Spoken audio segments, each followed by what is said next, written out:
deux questions qui m'ont été adressées à ma qualité de président du groupe parlementaire ANC ADI. Il y a d'abord la question liée à l'intervention du deuxième vice-président de l'Assemblée nationale du Mali. Vous savez, nous étions dans la salle la dernière fois quand il avait fait son discours. Et pour nous autres qui étions à l'Assemblée en 2007, en tout cas moi principalement, cela ne m'a pas étonné, le président et le vice-président non plus, puisque c'est un habitué du fait, qui a l'habitude de raconter des fagoneries sur le régime togolais, etc. Et je crois que c'est pour cela qu'il était encore là la dernière fois. Et deuxième chose, j'ai vu la réaction des gens qui étaient dans la salle, des journalistes, des photographes et autres, qui nous regardaient lorsqu'il racontait, faisait ces élucubrations-là sur la démocratisation de notre pays, etc.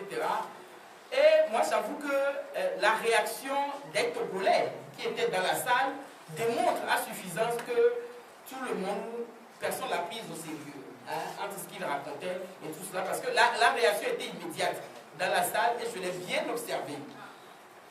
Mais ensuite, nous n'avons pas pour habitude de laisser passer ces genres de provocations. Il vous souvient que M. Louis Michel avait essayé à une conférence ici de minimiser l'exclusion des 9 députés de l'Assemblée nationale. La réplique qui lui avait été donnée à cette époque-là, je crois que chacun s'en souvient, et c'est depuis cette réplique-là qu'il n'a plus jamais mis les pieds au Togo ici. Et nous entendons au niveau du groupe parlementaire ANC ADI envoyer un courrier, non pas à ce monsieur, mais directement à l'Assemblée nationale du Mali, pour lui dire ce que nous pensons de ce que le deuxième vice-président est venu dire ici, parce qu'il faudrait savoir s'il a été mandaté pour cela. Et d'ailleurs, les raisons pour lesquelles il a cru devoir faire cela, il a dit dans son discours, c'est parce qu'il comptait remercier le chef de l'État de ce qu'il a envoyé un contingent togolais au Mali.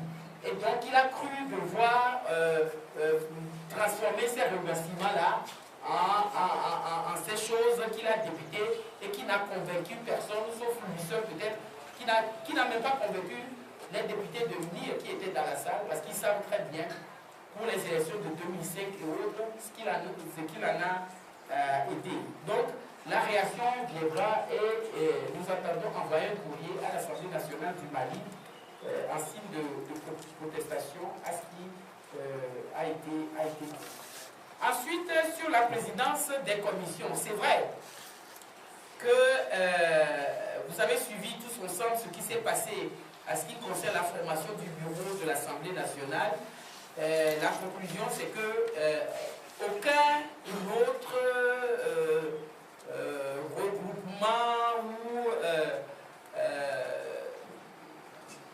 parti représenté à l'Assemblée nationale ne figure dans ce bureau à part UNIR. Le bureau est composé à 100% des députés de UNIR. En ce qui concerne la commission, il faut savoir qu'en réalité, avant il y avait 7 commissions permanentes et compte tenu de l'augmentation du nombre des sièges de l'Assemblée nationale et l'étude du règlement intérieur, l'amendement apporté au règlement intérieur a porté le nombre de ces commissions-là aujourd'hui à 9. Donc il y a eu 3 commissions qui ont été créées, qui sont ajoutées aux autres. Ça fait Ça fait un total de 9 commissions. Il est vrai que pour la formation de ces commissions, des bureaux de ces commissions-là, c'est ce qui s'est passé en 2007. Il y a des concertations. D'une part pour savoir quelles commissions seront présidées par tel ou tel, parce qu'il faut savoir que pour chaque commission, il faut un président, un vice-président, un rapporteur et un rapporteur adjoint. Donc il faut 4 responsables pour animer les commissions, chaque député étant obligé d'être membre d'une commission permanente. Et donc les discussions, c'est vrai, avaient commencé et la proposition faite par le groupe parlementaire uni, puisqu'ils ont la majorité, ils sont 62, c'est que les 9 commissions, ils comptent présider 5. Et donner les 4 autres à l'opposition. À l'opposition. Et moi, à cette discussion, j'ai fait savoir que, en tant que président du groupe parlementaire, je n'ai pas reçu mandat ni de Arc-en-Ciel ni de l'UFC pour venir discuter de ça. Je suis président du groupe parlementaire ANC et je m'en tiens aux propositions en ce qui concerne l'ANC. Alors, l'ANC a dit, le groupe parlementaire ANC a dit. Alors, ils ont dit que dans les 4 qu'ils comptaient donner à l'opposition, ils pensent que le groupe parlementaire ANC va prendre 2. Et donc, une commission sera donnée à l'UFC et une commission à Arc-en-Ciel. Bon, bien évidemment, vous savez qu'on ne peut pas être d'accord là-dessus, parce que s'ils estiment prendre 5 commissions, le groupe parlementaire ANC a dit qu'il compte 19 députés ne peuvent pas s'accommoder de 2 commissions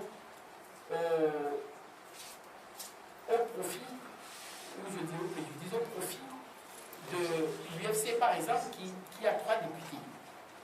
Alors, je leur ai fait savoir qu'au sein du groupe parlementaire, et c'est pour ça que ça porte ce nom, ANC ADI, il y a 2 partis politiques, il y a l'ANC, il y a ADI. L'ANC a 16 députés et ADI 3 députés. 3 députés au même titre que l'UFC. Et que, à supposer qu'on n'ait pas créé un groupe parlementaire, ils auraient fait quoi en ce qui concerne les 3 de ADI? Et donc, il faut compter avec cela. Ensuite, il faut compter avec le fait que 19 ne peuvent pas avoir 2 et 3, 1.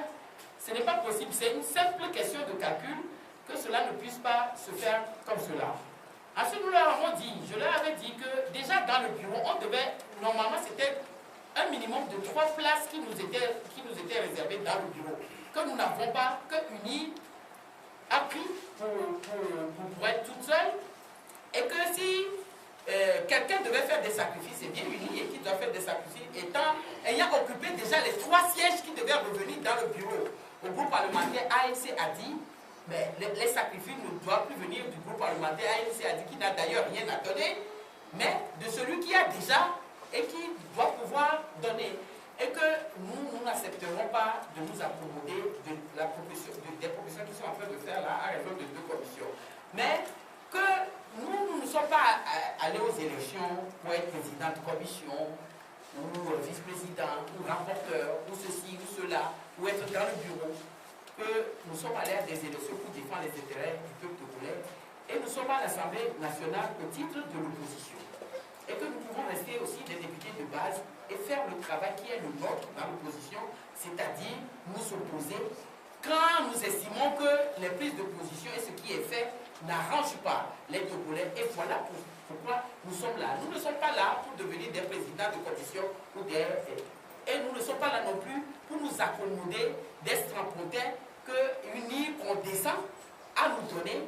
Mais cela doit se faire en conformité au règlement intérieur de l'article 8 qui dit que les commissions, le bureau doivent être formés en tenant compte de la configuration de l'Assemblée nationale.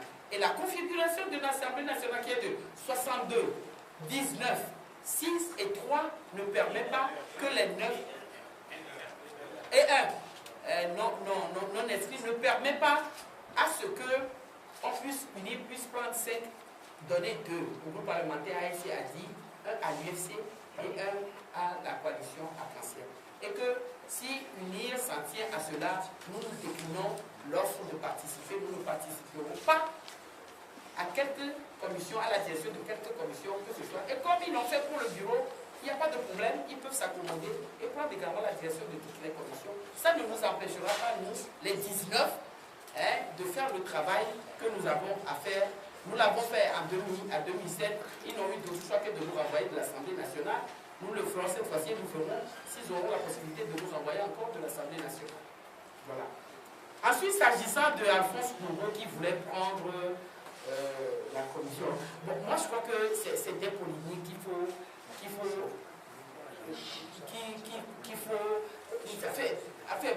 pour même parler de polémique, là, déjà, au jour d'aujourd'hui, nous ne savons pas si nous allons présider des commissions, si même UNI va nous donner quelle commission à présider, tout ça. Nous n'en sommes pas encore là. Nous sommes déjà sur la présidence seulement des commissions. Nous ne sommes pas encore accordés pour qu'Alphonse Pogo sache que la commission des finances, par exemple, nous sera donnée, pour la commission de je ne sais pas trop quoi, nous sera donnée.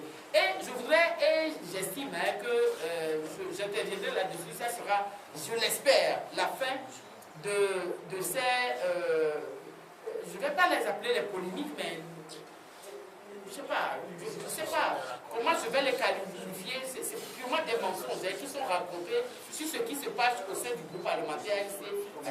Moi, des commérages. Je crois que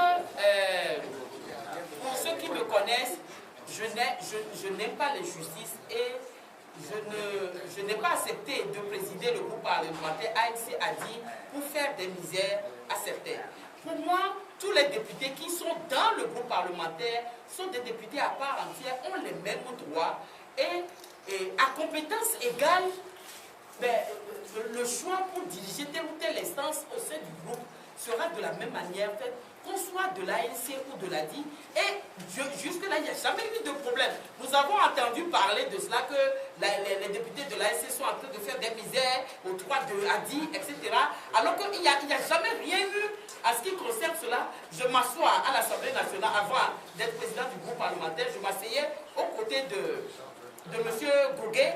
Et un jour, la veille du jour, non, le lendemain du jour où j'avais appris cela, je me suis assise à ses côtés, je dis, mais il paraît qu'on a des problèmes avec Isabelle, laisse ça. Parce qu'il n'y a aucun problème entre nous. Nous n'avons, c'est en toute entente que nous faisons les réunions du groupe parlementaire. C'est ensemble que nous nous accordons sur les positions que nous devons avoir et sur les positions que je vous ai données par rapport à la présidence des commissions et tout ça. Tout à l'heure disant que nous avons demandé 3 et que si nous n'avons pas les 3 là, nous entendons tout laisser à unir. C'est ensemble avec le professeur Gugué, les 3 députés de ADI, que nous avons pris cette décision-là ensemble au cours d'une réunion. Donc il n'y a pas de problème entre nous et je ne sais pas d'où vous tenez les informations que Alphonse Pogo veut présider la commission des finances. Encore qu'il ne sait même pas si le RPT qui n'a jamais lâché la commission des finances, ça je vous le dis, en 2007 on sait la bagarre qu'il y avait eu et tout ça. C'est dans les autres pays qu'on laisse à l'opposition le soin de présider la commission des finances. Et comme au Togo, on ne fait jamais rien comme les autres, et c'est un pays qui, au lieu de marcher sur les pieds, marche sur la tête. Mais moi, ça sera une surprise pour moi que UNIR laisse la commission des finances, la présidente de la commission des finances à l'opposition. Dans d'autres pays, pour permettre le contrôle efficace de l'action gouvernementale, la commission des finances, la présidente de la commission des finances est laissée à l'opposition. Mais au Togo, vous devez le savoir, notre pays n'est pas un pays comme les autres pays, n'est pas un pays normal. Et moi, je veux voir UNIR laisser la présidente de la commission des finances à Alphonse Pogo pour qu'il puisse le présider. Il n'en est rien à ce qui concerne cela.